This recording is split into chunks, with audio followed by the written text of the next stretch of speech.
Louvado seja nosso Senhor Jesus Cristo. Nós vamos trabalhar agora o terceiro abecedário espiritual de Francisco de Osuna.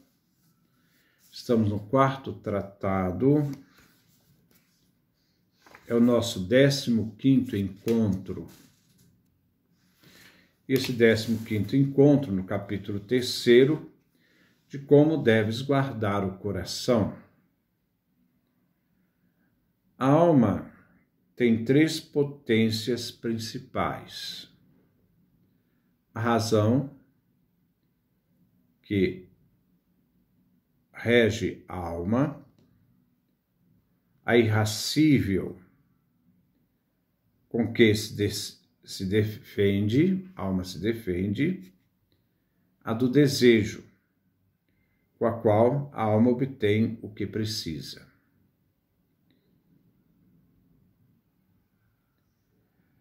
O modelo antropológico aqui, tomista, fala de 2 potências superiores, a inteligência e a vontade. Quanto às paixões, há o apetite concupiscível e irascível. Então vamos lá. A alma tem 3 potências principais: a razão, que a rege, a irascível, com que se defende, a do desejo, com a qual obtém o que precisa. Essas potências devem guardar o coração. Vamos ver? Diz o livro do Eclesiástico que o coração deve temer 3 inimigos. Quais são os 3 inimigos que o coração deve temer? É o temor aqui. Primeiro inimigo, o engano. Segundo inimigo, o medo. Terceiro inimigo, a fome. Com essas 3 lanças, o demônio matou Judas Iscariotes. Primeiro, o enganou. Como? Fazendo com que perdesse a fé em Cristo. Segundo, pôs nele a fome de dinheiro. Por fim, terceiro, deu-lhe medo de pedir perdão, e ao não pedir perdão, ele se enforcou.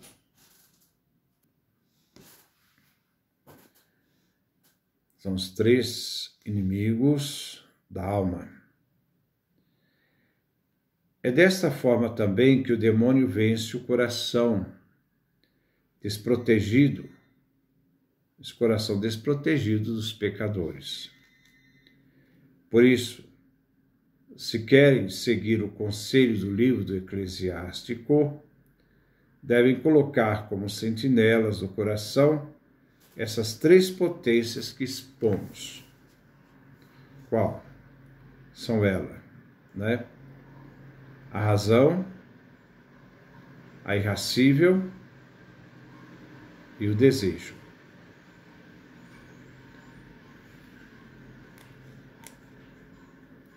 Contra o engano,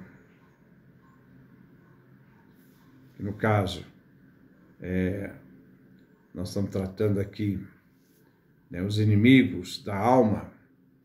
Então, contra o engano, a razão que examina tudo.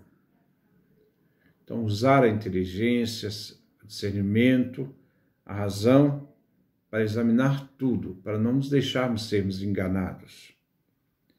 Assim fez a Santíssima Virgem que, ao ouvir o anjo, começou a pensar, dando voltas, para ver se havia algum engano, se não eram trevas disfarçadas de luz, para que não entrasse algo sem exame em seu coração.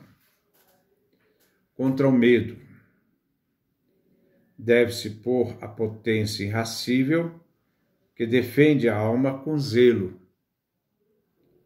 O mártir São Vicente disse aos cristãos, diante do juiz, que os amedrontava, querendo que negasse sua fé. Diz então: por que tremeis diante deste juiz soberbo? Falai com firmeza e autoridade. Contra a fome e o mau desejo, deve-se alimentar o apetite e a ambição das coisas do alto. Buscai as coisas do alto. Então, desejar as coisas do alto, a fome, o desejo das coisas do alto.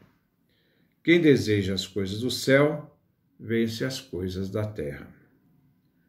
Se o demônio encontra uma dessas portas mal guardadas, se uma dessas potências não atua como deve, por aí entra no castelo do coração. Basta uma porta para ele entrar e tomar tudo. Por isso, para estarmos seguros, devemos guardar o coração com todo cuidado, como o querubim que foi posto diante do paraíso, armado de uma espada de fogo, pronto para proteger a árvore da vida. O coração do justo é como um paraíso, onde o Senhor vem se deleitar. Ele que diz que suas delícias são estar com os filhos dos homens. E para nós é também um paraíso, quando nele habita Deus, onde começamos a provar o deleite do céu. Os grandes senhores costumam ter casas no campo, onde vão descansar, recrear-se muitas vezes. Assim, nosso Rei e Senhor, não satisfeito com o paraíso do céu que possui, quis fazer aqui na terra uma casa que é o coração do homem.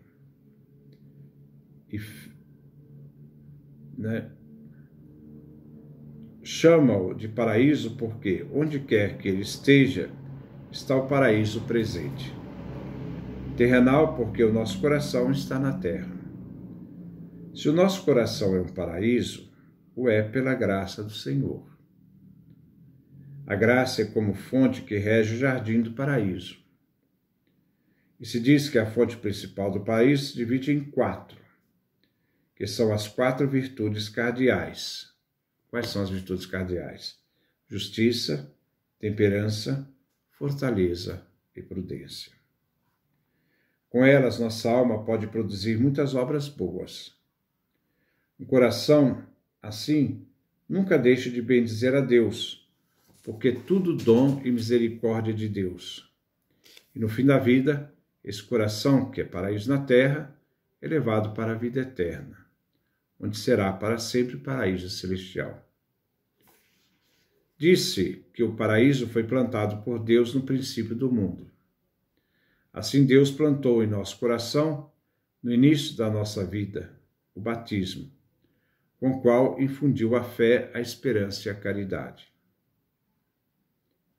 E como muitas vezes caímos por fraqueza, vem muitas vezes Deus a este paraíso para repreender a quem ama. Por isso, quando te repreender, saiba que Deus vem castigar os teus excessos. E se não queres ser lançado fora do paraíso, como Adão, deves reconhecer tua culpa. Não deves te tapar com as folhas da desculpa, mas dizer como Davi: meu pecado está sempre diante de mim. Se responderes dessa forma, Deus te perdoa. Se as pessoas vão confessar, elas nunca dizem, eu errei, eu pequei, não. Elas sempre querem arrumar uma desculpa. Mas por que fulano de tal fez isso, por que fulano de tal fez aquilo? Como se a justificativa estivesse no outro. Não, você errou. Então, você tem que assumir a sua própria culpa. O outro responde ele diante de Deus. Você não pode responder pelo outro. O paraíso da terra tinha 3 tipos de árvores: a ciência do bem e do mal, a árvore da vida e muitas outras árvores frutíferas. Essas últimas significam as muitas virtudes que devem estar plantadas no coração para que deem frutos de boas obras. E suas sementes gerem em outras pessoas árvores semelhantes. A árvore da ciência do bem e do mal é a própria vontade. Dela não se deve comer, isto é, Não devemos fazer a nossa vontade, mas sim fazer o que é certo. Se agirmos assim, faremos bem, e caso contrário, muito mal. Por isso se chama, com muita razão, a árvore do bem e do mal. A árvore da vida é a sabedoria espiritual, e seu fruto a contemplação. Diz o livro dos Provérbios. É a árvore da vida para aqueles que lançarem mão dela. Bem-aventurado bem-aventurado o que a não largar. Provérbios capítulo 3, versículo 18. Muitos principiam na contemplação, mas poucos perseveram nela. No entanto, será feliz quem dela não largar. O coração é um paraíso. Deve ser muito bem guardado.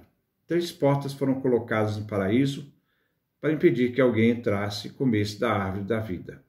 Um querubim, um fogo que não se apaga e uma espada.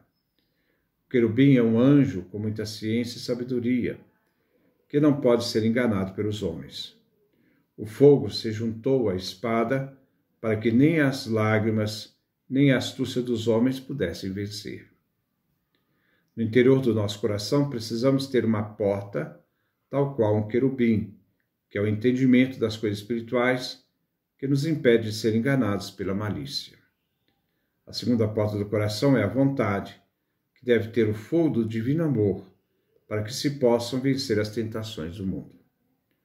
O fogo tem a propriedade de juntar o que é semelhante e afastar o que é diferente.